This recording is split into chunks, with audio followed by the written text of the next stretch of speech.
want the feet and knees both at least hip, if not shoulder width apart, so that there's a little bit of stretch on the band.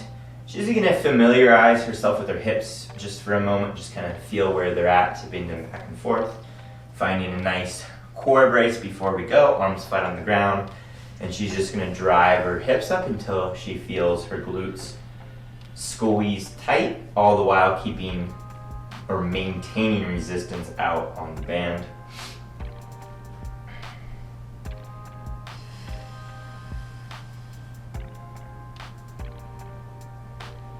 So you can start with an exhale and anchoring your ribs down with your core, or you can just try to hold it and rapid fire these.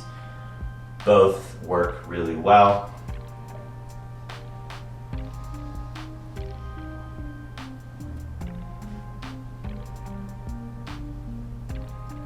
Awesome. Now that she's warmed up a little bit, we're going to do single leg bridges. So one leg is going to be straight, more or less in line with this other leg, the upper leg or femur. If it moves a little bit, no big deal, but still try to keep a little bit of stretch on the band. And then everything else is the same, driving straight down into the floor with the foot. 1, 2. Let's do 6 per side. 4, 5, and 6. Awesome. Switch.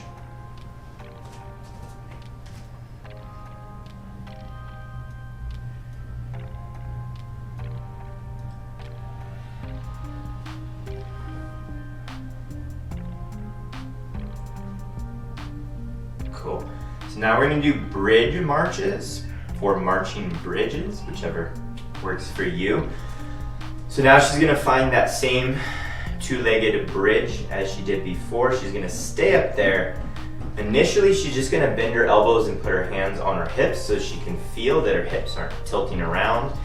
And now she's going to keep her booty up high and she's going to march her knees one at a time. Really using the hands to check that the hips aren't moving, tilting side to side. It's up to you how high you want to go with the knees. The higher you go, the more hip flexor and quadricep you're going to use. If you just do small marches, you're just going to focus on that stability and posterior activation. Let's do one more per side. Beautiful and good. All right.